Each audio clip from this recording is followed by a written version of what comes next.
No school today? No, I'm just in my lunch period right now, and then I have an Oh, off, so sorry, yeah. my availability was Yeah. limited today. I'm doing a SAT seminar at Chaparral High School. Ah, that's why. Uh-huh. That takes up the whole second half of my day. Makes sense. Um,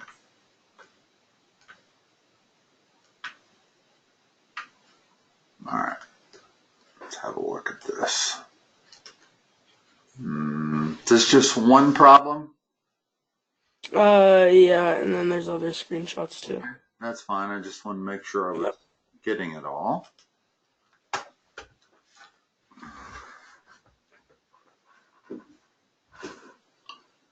All right. Because these two lines are parallel, J is parallel to K.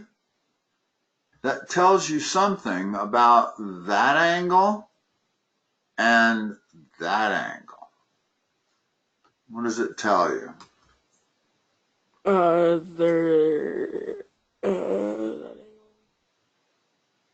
What do you know about them? I don't care if you even know the term. they're congruent. What are they? Congruent.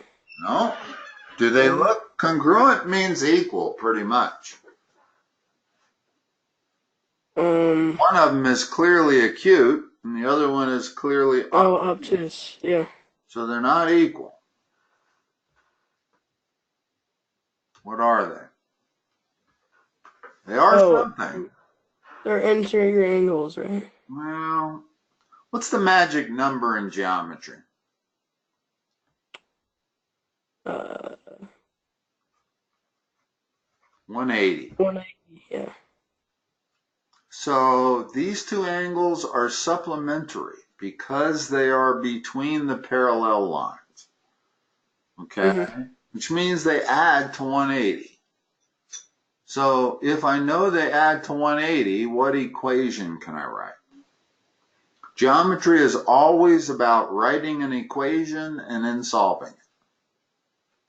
Okay.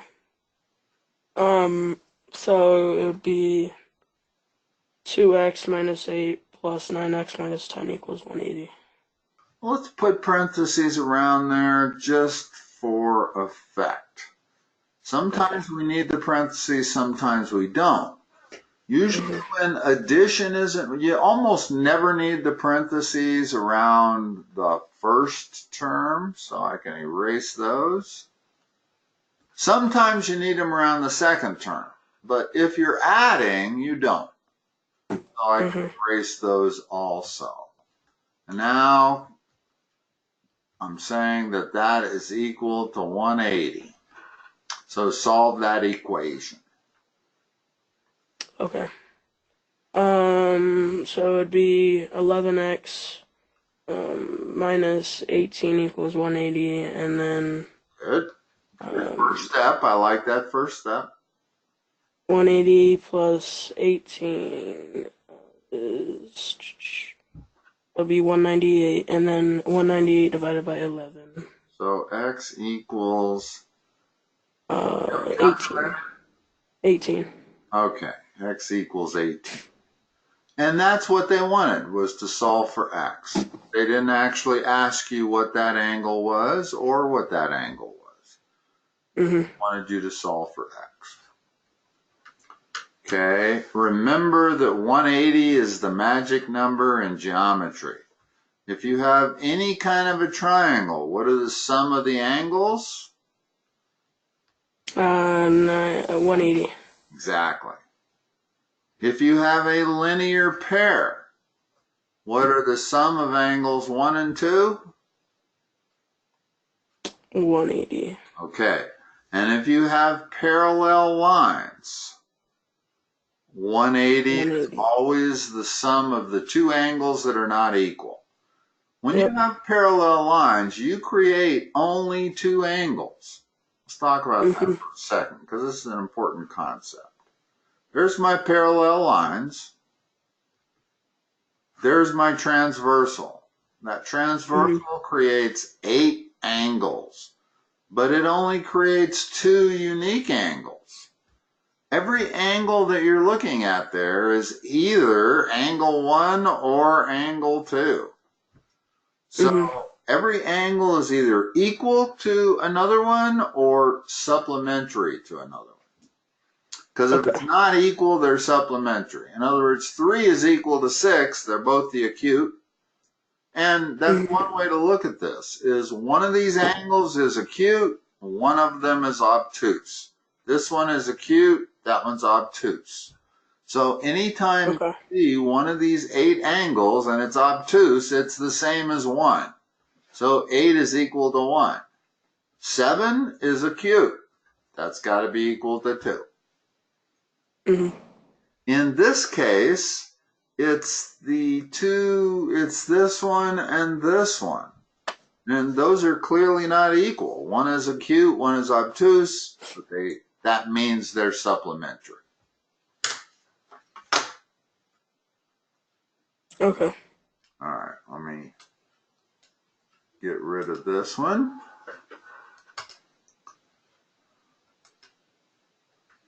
And open 32, right?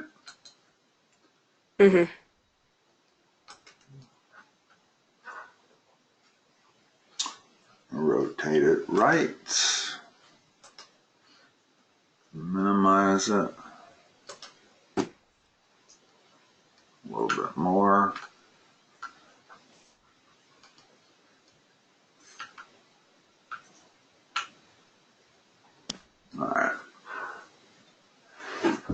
All right, these are devilish problems.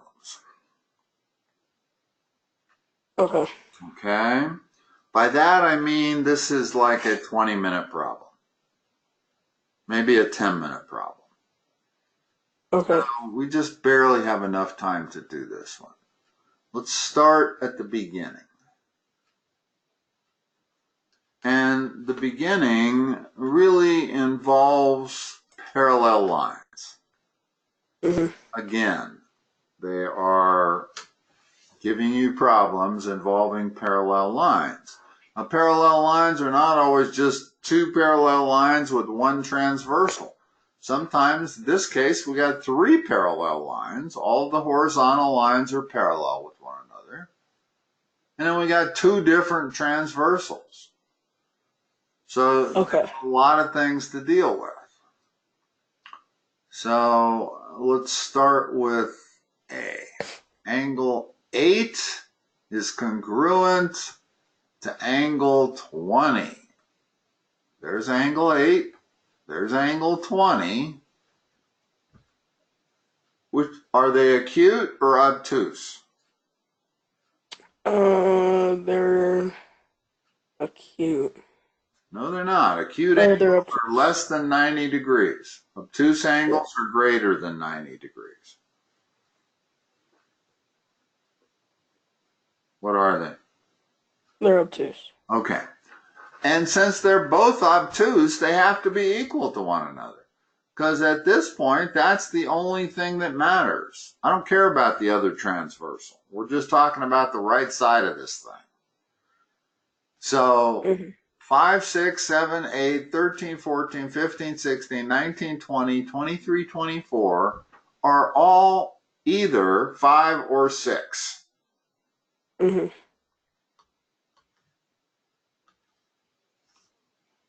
So, if they're equal to one another, hold on. Given the following, state which lines many are parallel. State the converse that justifies your answer. Oh, vault. Parallel lines. I'm not sure what they're looking for here. What am I supposed to put in the parallel lines? Yes or no. Like if it's a parallel or not. Like that? Yeah. Okay, and the converse? I'm going to have Like, to look up in my yeah, geometry book exactly what converse means, but what are they looking for? Do you have any idea for an answer? like alternate interior converse or Okay, like, that's what I thought they might. yeah. So we have 8 and 20. Well, if we just had these two parallel lines and that transversal, and that was 8 and that was 20, what are they? Alternate interior angles. Okay, and that is proof. We know that with parallel lines, alternate interior angles are congruent. Now, notice that that's a lot more complicated than the system I use. My system, it's either acute or obtuse. All acute angles are equal to one another in this side of the picture. All obtuse angles are equal to one another. And an acute and an obtuse are equal to 180. They're supplementary. It's that simple. I don't care whether they're alternate interior, alternate or corresponding, any of that. But your geometry class does. So we're going to have to break it down like that. And there is actually a good reason to get into that much detail. Because what if they give you this?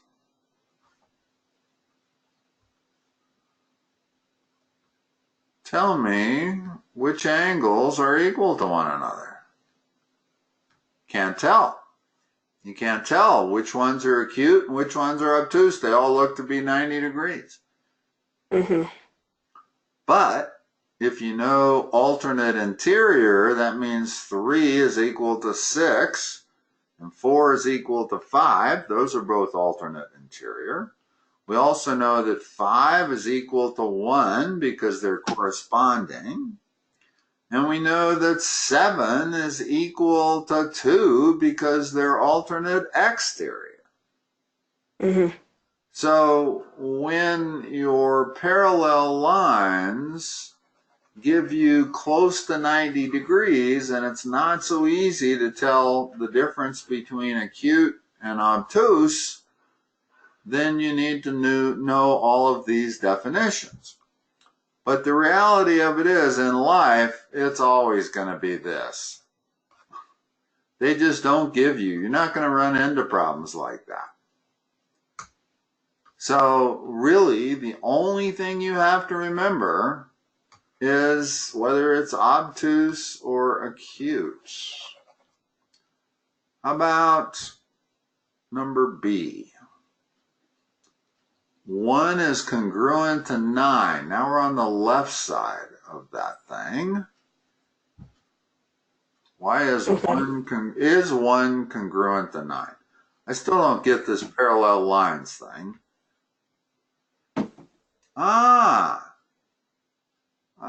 Now I get it. Let's go back a step. Okay.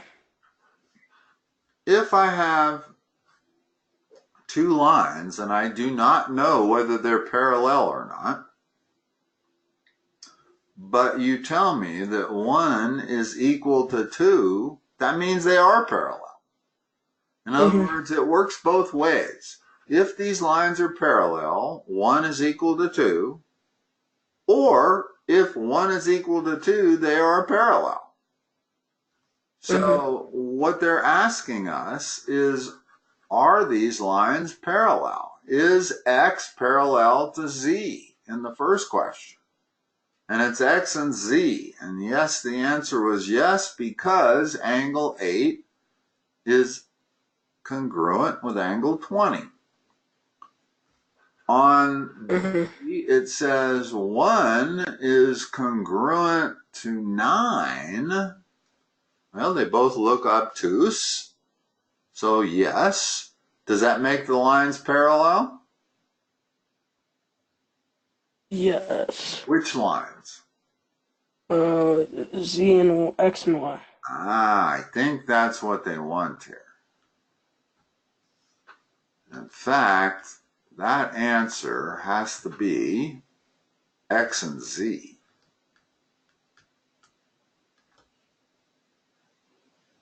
With me? Yep. Okay, this was alternate interior. What are 1 and 9? 1 and 9. Yeah, they're not alternate. Alternate exterior. No, Or no, on the same side exterior. They're on the same side. They're corresponding. Wait, wouldn't they be? Okay, corresponding. Oh yeah, because they're in the same place. They're on the same side, and Yeah. they're both exterior. Right. And they're equal because they're corresponding. In other words, 1 is corresponding with 9, and because Z is also parallel, 17 is the other corresponding angle. Mm-hmm. Okay? 4 is corresponding with 12. 2 is corresponding with 10. You get it? Yep. Okay. And finally, measurement of angle 3 plus the measurement of angle 10 equals 180. Does that make X and Y parallel? X and Y parallel. Does this fact, the fact that 3 and 10 add to 180, does that guarantee that X and Y are parallel? You can't say anything about Z. 3 and 10 are strictly between X and Y. No, it doesn't guarantee. It does. It does? Yes. X and Y have to be parallel. In other words, this is another one of those things that works both ways. If you have two parallel lines, 1, 2, 3, 4, 5, 6, 3 and 10 are adjacent angles. Okay. There's all kinds of different angles when you have these parallel lines with a transversal. You have alternate interior, you have alternate exterior, you have corresponding, and you have adjacent. Adjacent merely means they're next to one another. Well, 3 is next to 10. 3 is also next to 4. So 3 and 4 are also add to 180 because they're adjacent. 10 and 11 are adjacent. They add to 180. 11 and 18 are adjacent. They add to 180. Okay? You open, let's see, I don't need to open, I need to see if I can scroll down here. No, I need to go back to here. Okay, let's keep the picture in the frame. So, D says angle 11 and 16. There's 11. There's 16. And they're saying 11 is equal to 16. Okay. So they're parallel. Not really. Huh? M and N are not parallel to one another. Oh, yeah. So the fact that angle 11 is congruent to angle 16 does not prove any parallel lines at all. It certainly does not prove that Y is parallel to Z. And notice Y. Here, let me draw Y and Z. That's Y and that's Z, and they are parallel. But I could draw one transversal like that, and I could draw another transversal like that. So that angle is certainly not equal to that angle. And remember, the converse is always true of these things. If you have a theorem or a postulate, then the core converse of that is usually true. In other words, if 1 was equal to 2, then those two lines would, well, 1 would have to be supplementary to 2, because 1 and 2 are adjacent angles. So if 1 plus 2 were equal to 180, then this line would be parallel to that line, but they're not. So the biggest difficulty on these parallel lines is, in other words, the simplest case is this, right? That's easy to figure out. But what if they put another line in, like this? Now all of a sudden it confuses the brain, and it's harder to think about it.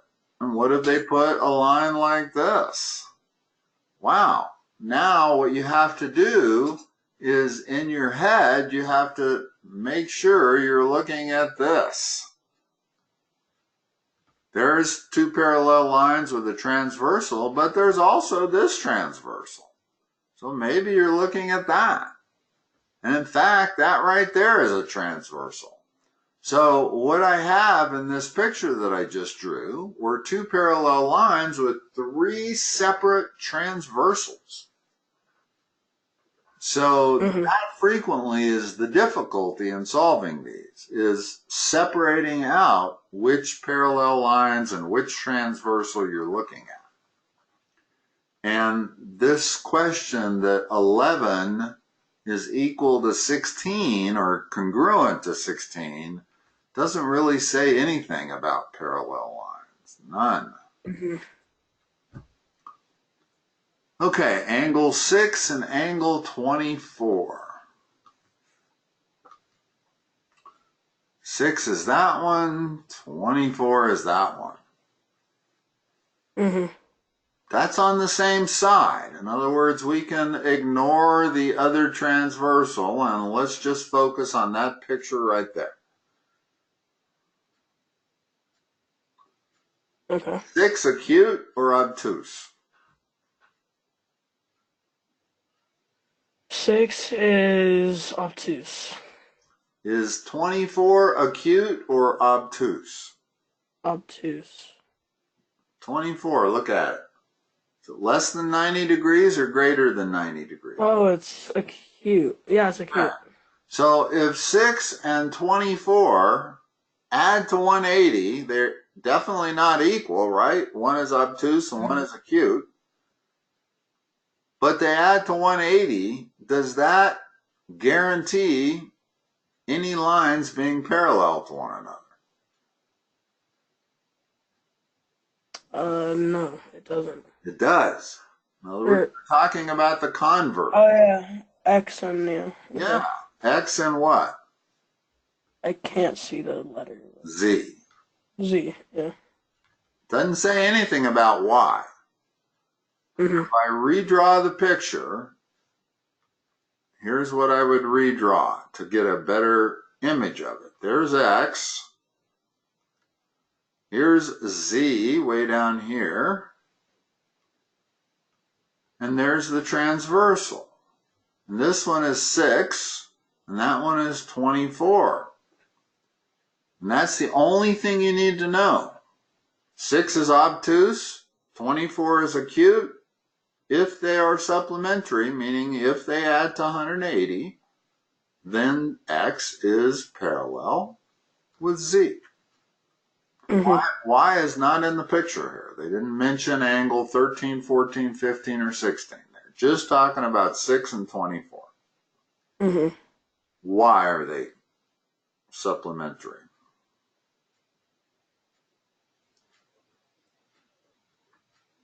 Why are they supplementary? Yeah, what's the...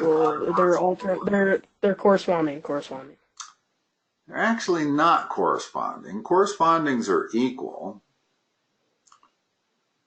I'm trying to figure out what the term is here.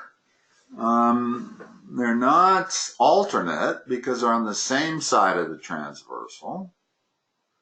They're both exterior. Let's see. 6 would be corresponding with 20. Do you get that? Yep. 6 would be alternate interior with 19. No. Excuse me. 6 would be alternate exterior with 23. You see that? Yeah. That's what alternate exterior is they're on opposite sides of the transversal, and they're on the outside of the parallel lines. So 6 and 24, gosh, I guess that would be exterior. They definitely are outside the two parallel lines, X and Z.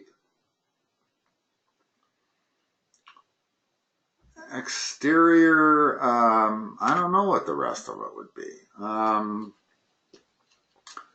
Exterior adjacent, maybe? Not really. 6 and 7 are adjacent. 7 and 14 are adjacent. 15 and 20 are adjacent. So getting to the point where 6 and 20, let's see, what would that be called? Do you have your book? There's only 3 or 4 of these things. Names. Not with me right now. Again, the name of this thing is unimportant to me. What's important is that they are supplementary. If they are supplementary, X and Z are parallel. That's all you have to remember. That's the essence. The name of it is not, even though geometry class keeps insisting that you give a name over here. Those names don't matter. As long as you can figure out that because angle 6 and angle 24 add to 180, therefore X and Z have to be parallel. That's what's important. Not alternate interior or alternate exterior or corresponding or whatever the name is for 6 and 24. And I don't happen to remember what that name is. You look in your geometry book and you can probably find an example where you have those alternate exterior. No, they're not alternate. They're just exterior and semi-adjacent.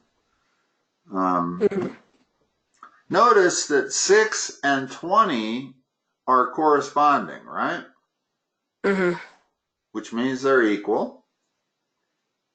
And 20 and 24 are adjacent. So 6 is basically adjacent to 24.